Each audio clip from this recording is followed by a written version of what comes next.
To Granite Collectibles here for an action figure review.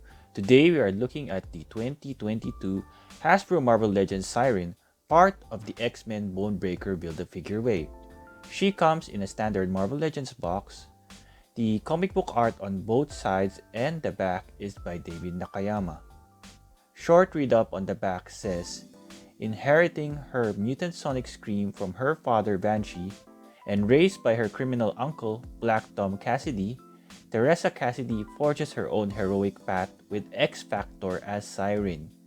Siryn is notably known for being part of X-Force, but she also joined X Factor. More about this later. Taking Siryn out of the box, she comes with an alternate pair of relaxed hands and the Build-A-Figure piece. Just a quick thank you to MarvelousNews.com for featuring my action figure reviews.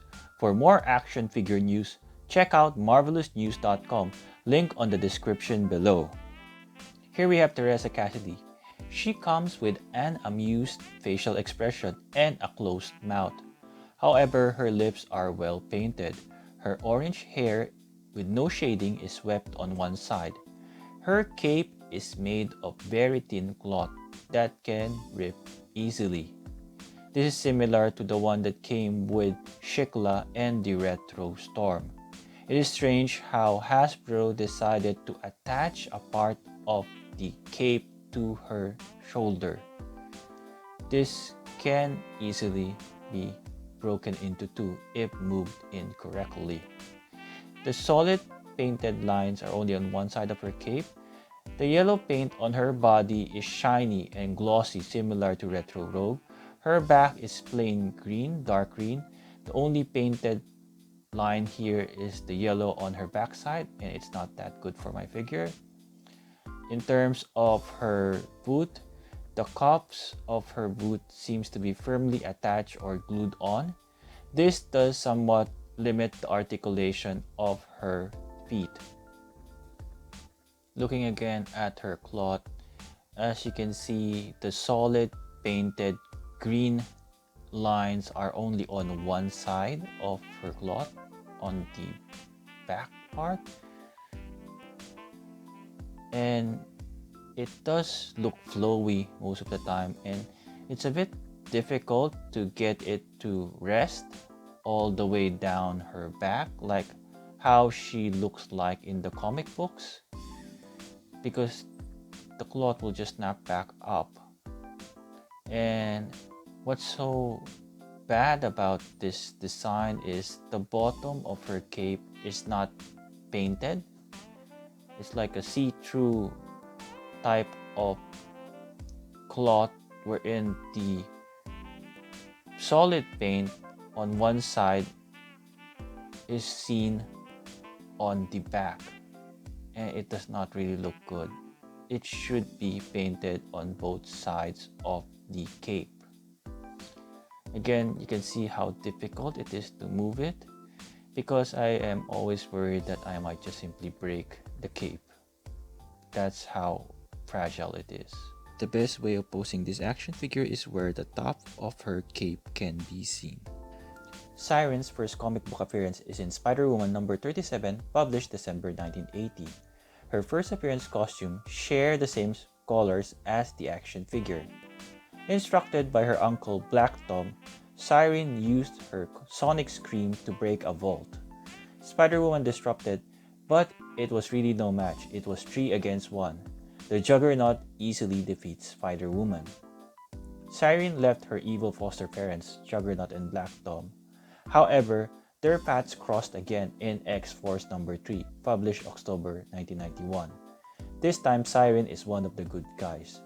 Though her costume here is similar to the action figure, her capes look like the regular size cape, which starts from her shoulder and ends on her ankles. This costume is slightly different in the art of Jim Lee in the X-Men Series 1 trading cards, where she has a yellow collar. As pointed out by the Powers of X-Men podcast, the figure's costume is actually based on Greg Capullo's art.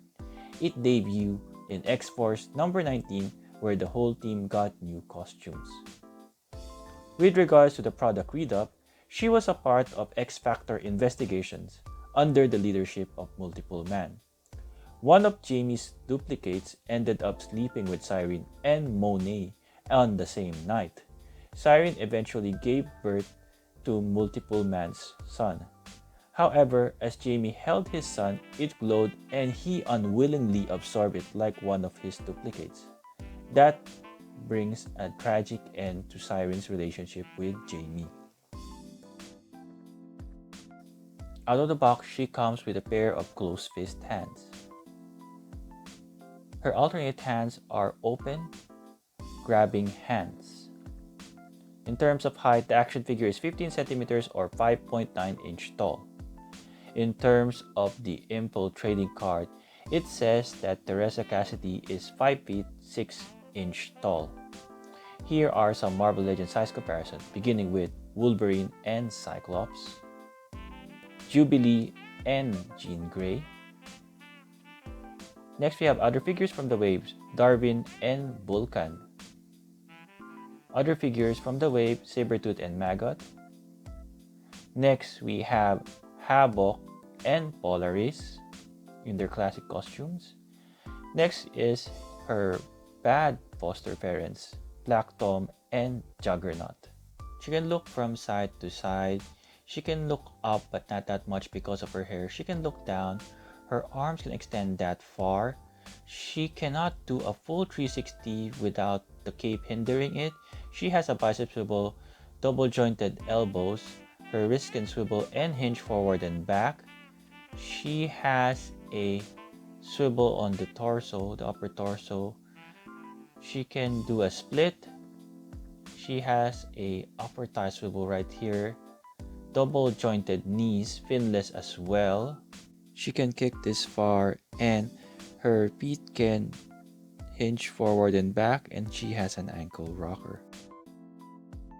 The most anticipated action figure in this wave, Siryn turned out to be the most underwhelming and disappointing one. Probably having no screaming head sculpt largely contributed to this verdict. Although this is not the first time that Hasbro did not include any superpower representation in the action figure. The fragile cape does limit the articulation and the posing possibilities for this action figure. The upgrade pinless double jointed elbow knees female body mold is the only bright spot here. Thank you for watching. I hope you enjoyed this video. Please like, share, subscribe, comment, and ring the notification bell.